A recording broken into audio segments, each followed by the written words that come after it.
सुबह का मेरा सभी को नमस्कार। मैं डॉक्टर नम्रता जैन, असिस्टेंट प्रोफेसर, तीर्थंकर महावीर विश्वविद्यालय, मुरादाबाद। आज आप सभी के बीच में लेकर उपस्थित हुई हूँ भारतीय एवं पाश्चात्य काव्यशास्त्र को। हमारा जो अगला पेपर है डिस्टेंस मोड के लिए, वो हमने तैयार किया है भारतीय एवं पाश्चात्य काव्यशास्त्र पर। मैं हमेशा जब भी पढ़ाती हूँ आप लोगों को, मेरा कोई भी लेक्चर्स आप सुनेंगे तो आपका कॉन्सेप्ट थोड़ा क्लियर होगा कि जब तक आपको बुक का कॉन्सेप्ट क्लियर ना हो, थ्योरी पढ़ने का कोई मतलब नहीं है। तो जो बुक का कॉन्सेप्ट है हमारा भारतीय एवं पाश्चात्य काव्यशास्त्र। भारतीय तो आप समझ रहे होंगे, जो भारत के अंदर काव्य लिखा गया, जिसकी रचना की गई, जिस काव्य की रचना भारत के अंदर की गई, वो भारतीय काव्यशास्त्र कहलाया है। और कुछ ऐसे काव्य जो पाश्चात्य थे, विदेशी थे। आपको लगता होगा हिंदी का बोलबाला सिर्फ भारत में ही था, ऐसा नहीं था। हिंदी ने अपना अस्तित्व हर जगह जमाया था। बड़े बड़े लेखक जो थे, जो पाश्चात्य लेखक थे, उन्होंने भी काव्य के ऊपर अपनी परिभाषाएं। काव्य अलंकरम करोति, काव्य जो है अलंकार को पूर्ण रूप से कार्य करने वाला होता है। तो काव्य में जब हम ये क्रिया करते हैं, ये काम करते हैं, इस पर हम मॉडिफिकेशंस करते हैं, तो क्या निकल के आता है कि भारत के अंदर और पाश्चात्य देशों के जो लेखक थे, जो कवि थे, उन्होंने काव्य शास्त्र के बारे में अपनी क्या जनगणना की, क्या उन्होंने इसके बारे में बताया, कहाँ से काव्य शास्त्र शुरू हुआ, काव्य शास्त्र क्या सिर्फ हिंदी का विषय था या संस्कृत का विषय था। तो जो काव्य शास्त्र की हम शुरुआत मानते हैं, उसे संस्कृत काव्य शास्त्र से इसका प्रारंभ हम मानते हैं। अब इसमें काव्य लक्षण भी होंगे, काव्य के लक्षण क्या होंगे, काव्य का हेतु क्या होगा, किस प्रयोजन से ये लिखा गया होगा, हर प्रकार की बात इसमें हम डिस्कशन करेंगे। काव्य के कौन कौन से प्रकार होंगे, काव्य लिखते समय किन किन बिंदुओं को ध्यान में रखा जाएगा, रस, छंद और अलंकार। रस क्या कहलाता है, रस का स्वरूप क्या होगा, रस की निष्पत्ति कैसे हुई होगी, रस के कौन कौन से अंग होंगे, साधारणीकरण या साहृदय के रूप में रस कैसे काम करेगा, उसकी अवधारणा क्या होगी। फिर हम बात करेंगे अलंकार। अलंकार सिद्धांत में मूल स्थापनाएं क्या हो, अलंकारों का वर्गीकरण कैसे किया जाएगा। इन सभी विषयों को लेकर हमारा ये एमए का जो विषय है भारतीय एवं पाश्चात्य काव्यशास्त्र, जिस पर हम विस्तार से डिस्कशन करेंगे। तो मैं सबसे पहले आपसे पूछना चाहती हूँ, सभी विद्यार्थियों से अपने, कि काव्य शास्त्र जो है, इसका अगर हम वर्तमान हिंदी में रूपांतरण करें तो क्या हो। वर्तमान हिंदी मतलब जो आधुनिक आर्य भाषाओं की हम बात करते हैं कभी कभी, उसमें अगर इसका रूपांतरण किया जाए तो क्या निकल के आता है। तो वर्तमान हिंदी में भारतीय काव्यशास्त्र का जो स्वरूप है, वो पूरा का पूरा स्वरूप क्या है,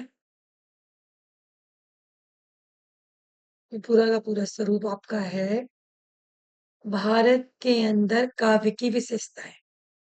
काव्य मतलब गद्य।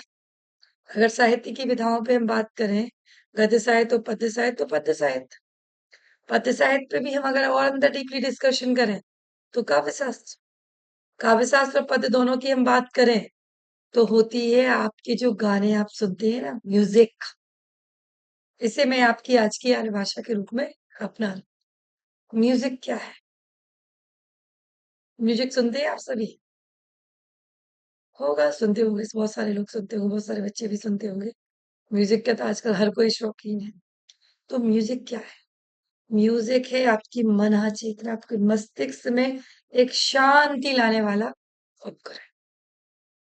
कहते हैं ना, जब रात के समय नींद ना आ रही हो तो बिल्कुल बैकग्राउंड म्यूजिक लगा लीजिए, शांत म्यूजिक, कुछ इस तरीके के गाने। हम थे जिनके सहारे, वो हुए ना हमारे, डूबी जब दिल की नैया, सामने थे किनारे। जब ये एकदम हल्की आवाज में म्यूजिक बजता है ना, तो अपने आप आंखों में नींद आ जाती है।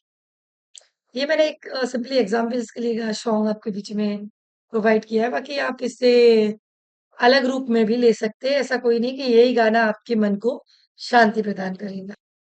कई प्रकार के सॉन्ग्स हैं जो आपके मन को शांति प्रदान कर सकते हैं, बहुत सारे सॉन्ग। वो एक और वो गाना है, जब आप काफी की बात चल रही है, तो इस गाने के अंदर हम काफी को मैं हमेशा आपको जितना भी आपके लिए पढ़ाऊंगी वो नई टेक्नोलॉजी के हिसाब से पढ़ाऊंगी, जिसको आपको समझने में आसानी हो। क्योंकि हमारे समय में जब हमने ये काव्य शास्त्र के बारे में पढ़ा था ना, तो वही वाली पुराना राग था। पुराना राग समझते हैं कि भाई जो प्रोफेसर लोगों ने जितना जो देखा जो तैयार किया उसको। मैं हमेशा एक एग्जांपल्स देती हूँ आपके बीच में कि मेरी आगे आने वाली जनरेशंस मुझसे कई गुना एडवांस। तो हमने जब पढ़ाई की तो हमारे टीचर्स की जनरेशन के हिसाब से हम आगे थे। हो सकता है हमारी आने वाली जनरेशन हमसे और आगे होगी। तो जब टीचर्स क्लास में पढ़ाते थे ना, तो वो एक काव्य शास्त्र को बिल्कुल एक बोरिंग एक टिपिकल सब्जेक्ट के हिसाब से पढ़ाते थे। काव्य शास्त्र बिल्कुल कठिन नहीं है। अगर आप वाकई में दिल से काव्य शास्त्र को पढ़ना चाह रहे हैं, तो आप इसे ये नहीं कह सकते कि बहुत कठिन है। हाँ, रसचंद अलंकार आपको सीखना है, तो आजकल के गानों में कौन सा रसचंद अलंकार नहीं है। हर गाने में रसचंद अलंकार आपको देखने मिलेगा। बिना रसानुभूति के तो गाने में मजा ही नहीं आता है। आता है, कोई मजा नहीं आता है बिना रसानुभूति के। अगर हम रस की भी यहाँ बात करते हैं, तो जब तक गाने के अंदर श्रृंगार रस ना होगा, जब तक गाने के अंदर वियोग रस ना होगा, जब तक गाने के अंदर वीर रस ना होगा, तब तक गाना कैसे लिखा जाएगा भाई। तो हमने जो समझा, हमने ये समझा रस जो होती है वो 9 प्रकार के होते हैं, और श्रृंगार का वियोग से जो वर्णन होता है, उसे महाकवि कालिदास ने अपने साहित्य में बहुत अच्छे तरीके से। वो चीज मैं आपको कैसे समझा रही हूँ कि रस जो होते हैं वो 9 प्रकार के होते हैं, बिल्कुल होते हैं 9 प्रकार के। लेकिन श्रृंगार और वियोग की बात करते हो तो किसी भी गाने को ले लीजिए। एक हसीना थी, एक दीवाना था, इस प्रकार के कई गाने हैं। जहाँ आपको मैं गाने अगर एक्सप्लेन करूंगी उसमें आप रस निकाल के बताएंगे मुझे किसमें कौन सा रस सिद्धांत कार्य कर रहा है, किन किन गानों के ऊपर कौन कौन सी रस लग रहा है। हर लाइन जो गाई जा रही है, जो पद्य के रूप में काम कर रही है, जो काव्य के रूप में काम कर रही है, वो बिना रस के संभव नहीं है। एक गाना याद आता है मुझे, चिट्ठी न कोई संदेश, जाने वो कौन सा देश, जहां तुम चले गए। जब कोई अपना दुनिया से चला जाए, जब कोई अपना दुनिया से चला जाए और उस समय इस गाने को आप सुने, उसकी याद में इस गाने को सुने, अमेजिंग करके सुने, तो किस रस की अनुभूति आपको इसमें हो रही है? वियोग श्रृंगार रस की। इसके शब्द देखिए आप। मैं काव्य की बात नहीं कर रही, महाकवि कालिदास जी ने क्या लिखा, मैं भी उसकी बात। लिखा उन्होंने भी यही सब, लेकिन हम सिर्फ काव्य शास्त्र को समझने की यहाँ बात करते हैं, तो चीजें हमारे सामने खुल के आती हैं कि इनसे भी रस को समझा जाता है।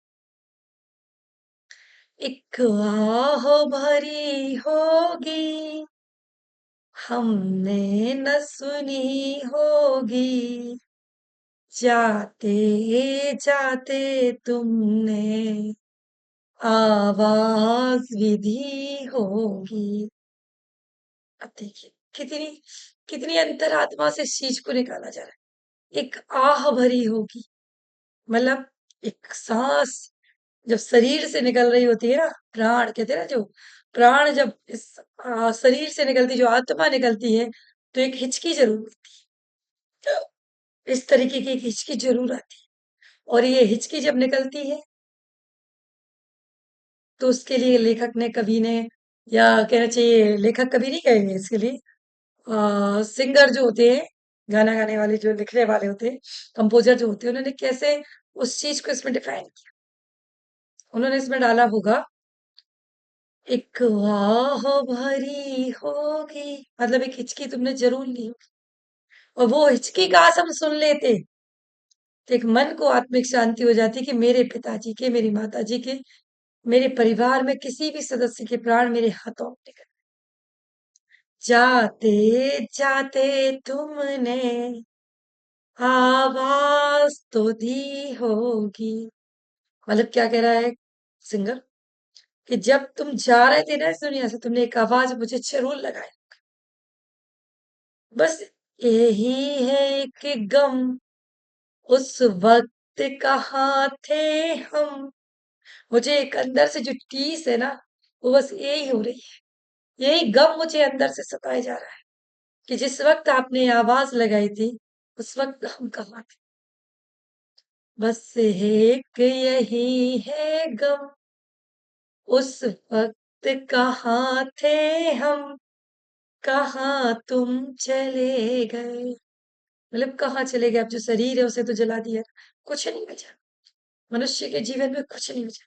तो काव्य की हम बात कर रहे हैं, तो पूरा काव्य हम ऐसे ही समझे, नई टेक्नोलॉजी के हिसाब से हम इस काव्य को समझे रहेगा।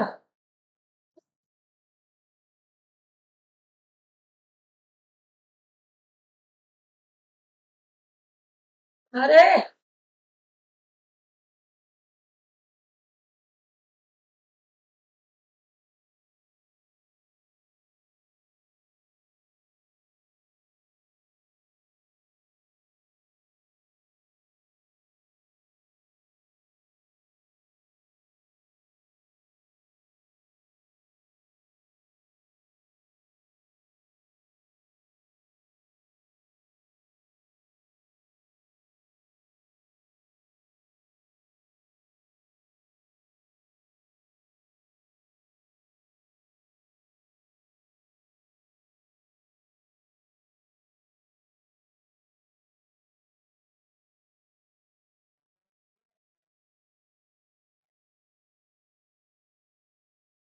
कहाँ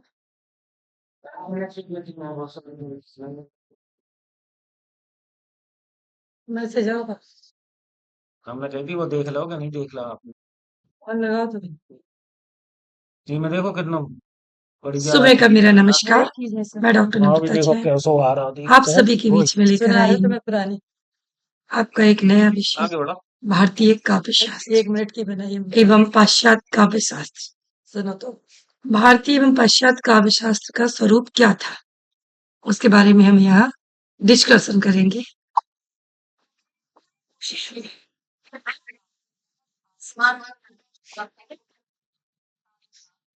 समझा सकूं कि आपके मन में जो काव्य शास्त्र का एक भय है वो दूर हो जाए।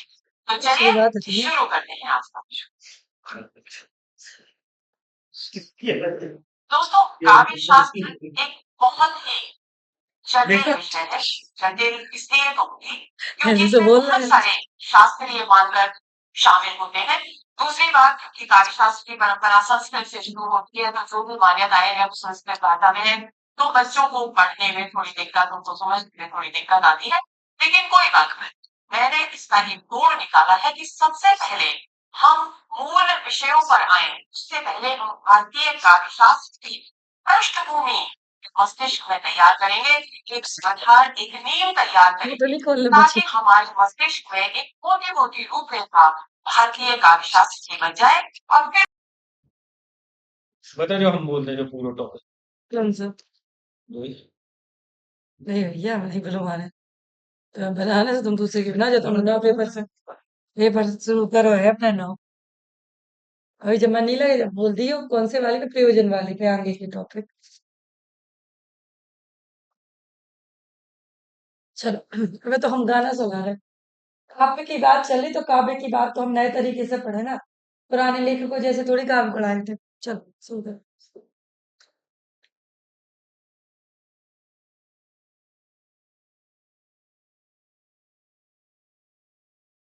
आप सभी सोच रहे होंगे कि मैम की आवाज कितनी खराब है। हाँ मुझे मालूम है मेरी आवाज खराब, कोई बात नहीं, आवाज खराब होने का मैं यहाँ गायकी करने के लिए नहीं बैठी हूँ। मैं सिर्फ एक्सप्लेनेशन कर रही हूँ आपके लिए। सिंगिंग करनी होती तो आवाज को मैं थोड़ा सा इम्प्रूवमेंट करती, कोई बात नहीं। आवाज ऊपर नीचे चलती है, ये बड़ा इशू नहीं है। लेकिन मुद्दा ये है हमारा कि काव्य को समझने के लिए जरूरी नहीं है बहुत पैनिक वाला काम, सिर दर्द वाला काम। वो चीजें बहुत स्मूथली भी आपकी हो सकती है। तो यहाँ जो मैं बात कर रही थी आपसे, वियोग श्रृंगार रस की, श्रृंगार नहीं कहूंगी, वियोग रस कहूंगी यहाँ पर सिर्फ। रस के 9 भेद होते हैं, ये मैंने आपको पहले ही बताया। एक संयोग श्रृंगार होता है, एक वियोग श्रृंगार होता है। अब वियोग श्रृंगार रस जो होता है, वो जो होता है आपका, जब प्रेमिका से आपका वियोग होता है, जब वो कोई प्रेमिका आपको छोड़ के चली जाती है, आपका प्रेमी आपको छोड़ के चला जाता है, मन करता है कि यार सब जिंदगी तबाह है, वो होता है वियोग श्रृंगार रस। और संयोग श्रृंगार रस क्या होता है आपका, जब प्रेमिका और प्रेमी के बीच में प्रेम की बातें हो रही, वो होता है आपका संयोग श्रृंगार रस। इस प्रकार रस पर हम जो बात करते हैं, जो डिस्कशन करते हैं, वो हमारा क्या होता है, एक पूरा का पूरा नजरिया होता है कि शब्द किस प्रकार के प्रयोग में लाए जा रहे हैं, वो किस प्रकार से किस रस को आह्लादित करते हैं, किस रस पे वो उचित बैठते हैं। संयोग श्रृंगार रस वो होता है, जैसे फिर करंट का कोई सॉन्ग ले लेते हैं, दो दिल मिल रहे हैं मगर चुपके हो रही खबर, चुपके मतलब प्रेमी और प्रेमिका के मिलने की स्थिति है। साहित्य क्या है आप बताइए, साहित्य पे अगर हम डिस्कशन करते हैं, literature, what is literature, literature क्या है, हिंदी हो इंग्लिश हो। साहित्य वो होता है जो समाज का दर्पण होता है, और उस साहित्य ने ही सिनेमा को अपने आप में समाहित कर लिया। अगर किसी को ये लगता है कि संयोग श्रृंगार रस में सिर्फ जो राम सिया का मिलन हुआ रामायण के अंदर, वही कह पाएगा, तो ये जो मिथक है ये दिमाग से अपने निकालना चाहिए। हम खुद बैठ के भी संयोग श्रृंगार रस पे कई गाने लिख सकते हैं, कई सॉन्ग्स लिख सकते हैं, कई दोहे लिख सकते हैं, कई पद लिख सकते हैं, अपने हिसाब से लिख सकते हो। तो वो जो चीज जिसमें प्रेमी प्रेमिका का मिलन दिखाई दे रहा है, वो आपका संयोग श्रृंगार। वही जहां प्रेमी और प्रेमिका का विछोह दिखाई दे रहा है आपका, वो आपका वियोग श्रृंगार रस है। श्रृंगार क्यों लगाया है वियोग के साथ, एक संयोग श्रृंगार और एक वियोग श्रृंगार। श्रृंगार रस के भी 2 भेद बताए हमने यहाँ। एक जो बताया वो बताया आपका संयोग श्रृंगार को लेकर, दूसरा जो बताया वो बताया आपका वियोग श्रृंगार को लेकर। तो हम जब बात करते हैं भारतीय पश्चात दोनों ही काव्य शास्त्र की, तो उसमें रस की एक अपनी अलग भूमिका हो। मैं यहाँ डिस्कशन कर रही हूँ रस की, लेकिन हम पुनः अपने पेपर की तरफ अगर वापस जाते हैं, तो भारतीय एवं पाश्चात्य काव्य शास्त्र, भारत का और जो पाश्चात्य काव्य शास्त्र था, तो हमारा जो बड़ा अहम बिंदु यहाँ पर जो बन के आ रहा है, वो आ रहा है काव्य शास्त्र का। काव्य शास्त्र का हमारा जो मुद्दा बन के आ रहा है, वो आपसे ये कह रहा है कि काव्य जो होता है वो कैसा होता है, काव्य जो होती है वो आत्मा होती है। आत्मा एक दार्शनिक शब्द है, यह चेतना शक्ति का उद्घोतक है। अभाव में जो जड़ी चैतन्य आत्मा रहती है, वो आत्मा। इस प्रकार काव्य के संदर्भ में आत्मा शब्द का जो अर्थ निकल के आया है, वो निकल के आया है अंतस्तु वाक्यम रसात्मक काव्य। जो वाक्य है और जो रस है, वो दोनों ही काव्य की आत्मा है। वाक्यम रसात्मक काव्यम, जो वाक्य और रस है, वो दोनों ही काव्य की क्या है, आत्मा है। यहाँ ये दर्शाने का प्रयास किया गया है। कुंतक ने उसके लिए जीवित शब्द का व्यवहार किया। वहीं पर संस्कृत काव्य की आत्मा है, संस्कृत जो लैंग्वेज है वो काव्य की आत्मा है। काव्य की चारुता में मूलाधार को आत्मा मानकर उसके अनुसंधान का प्रयत्न करना ही संस्कृत काव्य शास्त्र की चिंतन गंभीरता का परिचय है। भारत में अपने नाट्य शास्त्र में रस की प्रतिष्ठा की थी। भरत मुनि ने अपने नाट्य शास्त्र में, जिन्होंने काव्य शास्त्र के बाद नाट्य शास्त्र लिखा, उसमें उन्होंने रस की प्रतिष्ठा की। उन्होंने बताया, भरत मुनि ने हमें बताया कि रस क्या कहलाता, कौन कौन से रस होते हैं, कैसे काम करते हैं। परंतु श्रव्य काव्य में परिनिष्ठित रस की कल्पना संभव करना कर पाना चारुता के आधार की खोज के लिए एक नया प्रयत्न करना था। श्रव्य काव्य में जब आप कुछ सुनते हैं, उसमें एक रस की अनुभूति होना चाहिए। मैंने अभी आपके बीच में एक गाना शेयर किया, एक अंतरात्मा से फीलिंग्स निकलती हैं, एक मन से किसी के लिए दुआएं निकलती हैं, एक मन से किसी के लिए घृणा निकलती, वो शब्दों में परोना और उसमें रस निष्पत्ति को डालना ही काव्य कहलाता है। काव्य वाक्यम रसात्मक काव्यम, रस के जो वाक्य हैं वो ही काव्य की आत्मा है। बहुत सारे गाने हैं, बहुत सारे गाने, काव्य भी बहुत सारे हैं, ऐसा नहीं, मैं काव्य पे डिस्कशन नहीं करूंगी आपको, लेकिन ये हमारा पहला लेक्चर है, पहली वीडियो है इसकी, भारतीय पाश्चात्य काव्य शास्त्र की, तो थोड़ा सा माइंड मेकअप करने की आपको आवश्यकता है कि जरूरी नहीं है हम सिर्फ रस छंद और अलंकार जो पढ़ रहे हैं, जो काव्य शास्त्र में पढ़ने वाले हैं हम, उनको हम टिपिकल तरीके से रामायण के माध्यम से ही लें, या रामचरितमानस के माध्यम से लें, या मेघदूत कालिदास जी के मेघदूत के माध्यम से लें। उससे पहले हम सामान्य भाषा में समझेंगे, एक आसान तरीका जिसे कहते हैं ना, उससे समझें। अब वो आसान तरीका क्या होता है? वो आसान तरीका आपका है कि जो वाक को रस की आत्मा है, वही काव्य की आत्मा है। अगर कोई काव्य आप लिखने वाले हैं या पढ़ने वाले हैं, जब तक उसमें रस निकल के नहीं आ रहा है, एक बहुत अच्छी पंक्तियां सुनाती हूँ मैं भूषण जी की आपको। वे तीन बेर खाती थी, वे तीन बेर खाती है। अब इसमें देखिए, पूरे तो रस का प्रयोग किया गया, पूरा छंद का प्रयोग किया गया, पूरे अलंकारों का प्रयोग किया गया। कवि भूषण जी की ये रचना है। छत्रपति जी के जो राज चल रहा था, उनके राज में रहने वाली जो रानियां थी, वो रानियां कितना संघर्ष करती थी। मैंने आपको सिर्फ 2 लाइनें निकाली हैं। आपको जब उसका संदर्भ क्लियर होगा, उसका प्रसंग क्लियर होगा, व्याख्या आप अपने आप कर देते कि वे 3 बेर खाती थी, वे 3 बेर खाती। जो रानियां, बेर मतलब समय, और एक बेर मतलब होता है जो फल होता है, खट्टा मीठा सा एक फल आता है बेर, जिसे कहा जाता है। कई प्रकार के होते हैं, छोटे छोटे से बेर भी होते हैं, ग्रीन कलर का एक बड़ा सा भी बेर होता है। तो कवि ने क्या लिखा वहां पर? वे 3 बेर खाती थी, जो रानियां अपने महल में रहकर अपनी सुख सुविधाओं के साथ 3 बार खाना खाती थी। कितनी बार खाना खाती थी? 3 बार खाना खाती। वो रानियां अब 3 बेर खाती हैं। अब जब से उनके ऊपर आक्रमण हुआ, जब से वो जंगलों में आई हैं, जब से उनकी आजादी छिनी है, तब से उन्हें पूरे दिन में 3 बेर मिल रहे हैं अपने भोजन को ग्रहण करने। एक बेर मिला तो सुबह खा लिया, एक बेर मिला तो शाम खा लिया, एक बेर मिला तो रात खा लिया, और ऐसे जीवन यापन कर रहे। तो हे कवि भूषण कहते हैं कि छत्रसाल महाराज आप कहाँ चले गए? आपके जाने के बाद आपकी प्रजा की स्थिति हो रही है। ये 3 बेर खाती थी, तो वे 3 बेर खा, ये है काफी। अब इसमें हमने अलंकार बता दिया, इसमें हमने रस बता दिया। रस कौन सा निकल के आया? इसमें करुण रस निकल के आया। करुणा झलक रही है उनके ऊपर हमारी, हमारे मन से उनके प्रति प्रेम दया भाव निकल रहे हैं। तो यहाँ पर आपका कौन सा रस निकल के आ गया? करुण रस निकल के। इस प्रकार जब करुण रस में वो कार्य हो रहा है, तो छंद भी आ जाएगा। तो वाक्यम रसात्मक काव्य, हर वाक्य की जो आत्मा होती है काव्य में, वो रस होती है। रस के बिना नहीं संभव है।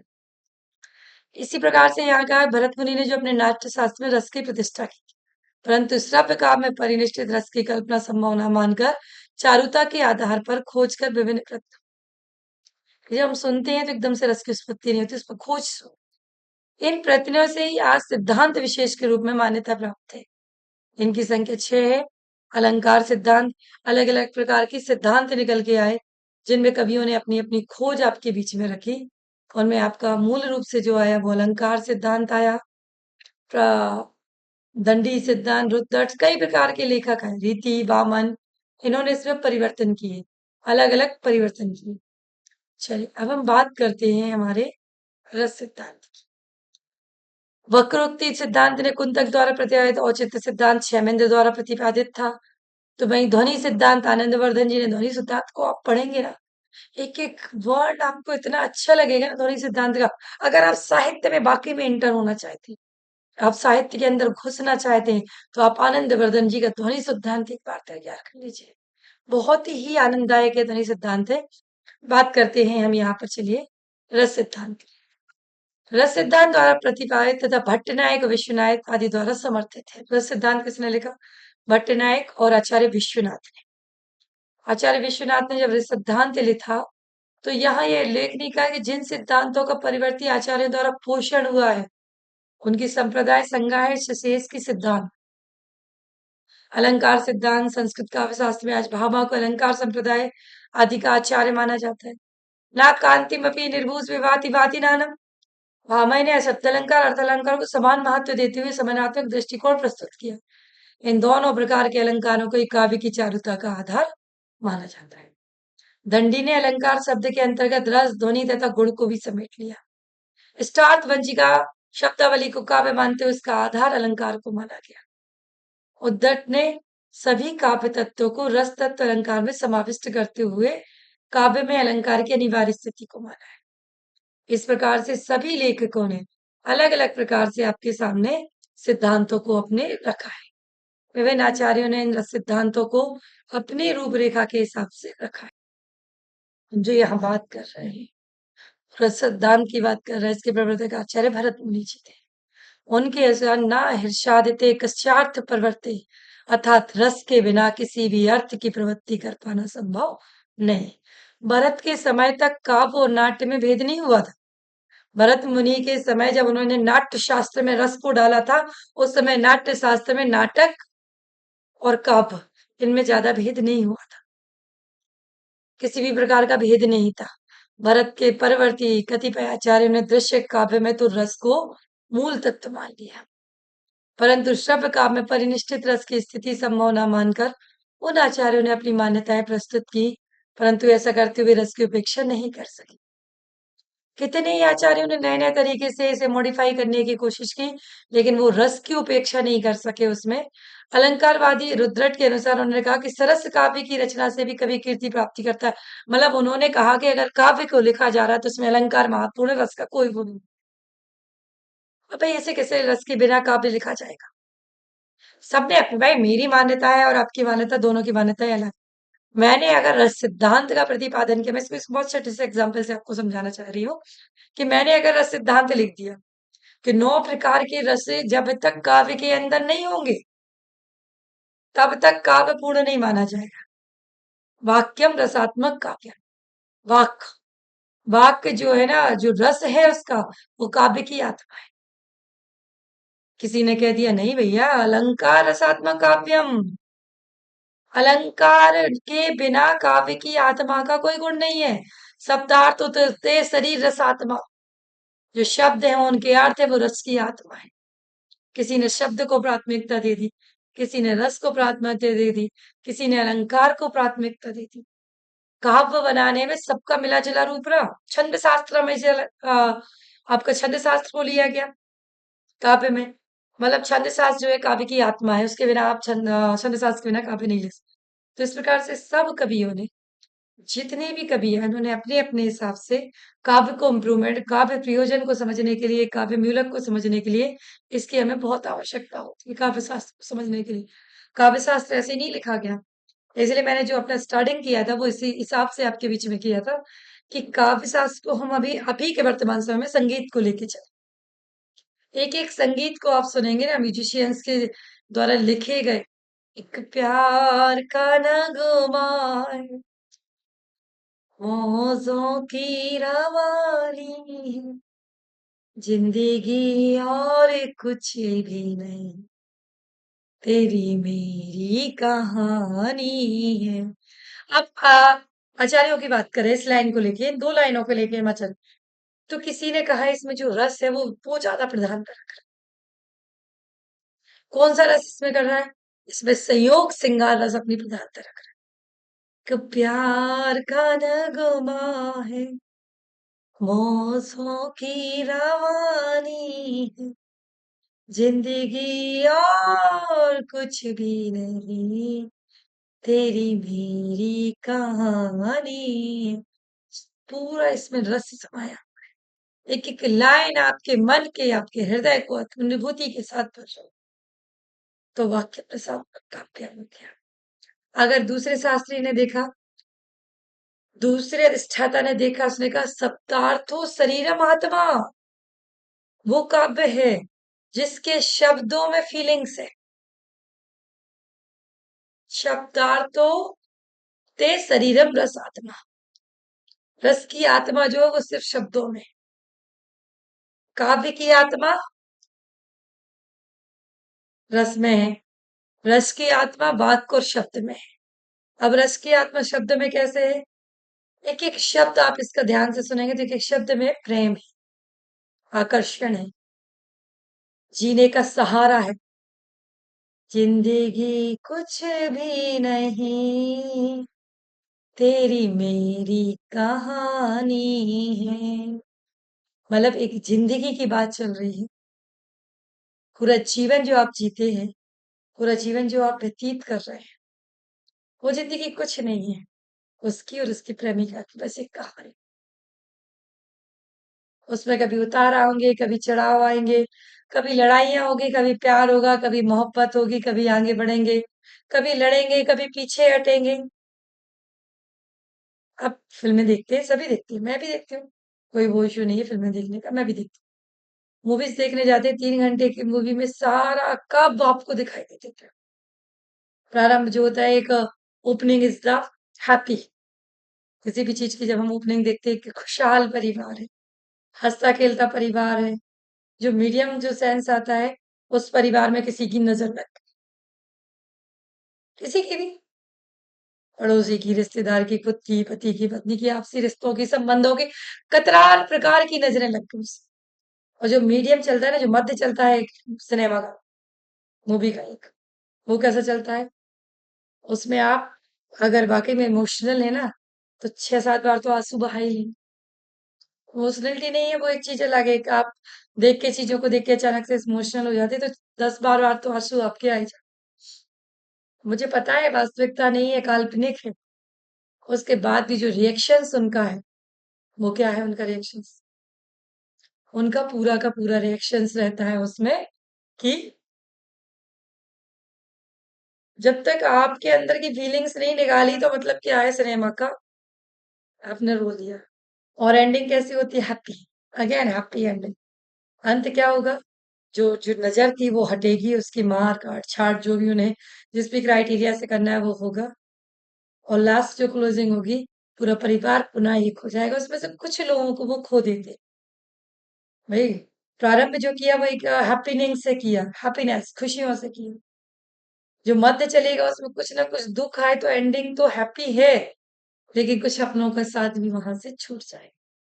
इसी प्रकार ये बात हो रही है कि सप्ताह तो तेरा शरीरम रस आत्मा, जो रस की आत्मा है ना वो शब्दों में समाई हुई, बिना रस के शब्दों के माध्यम से ये संभव नहीं।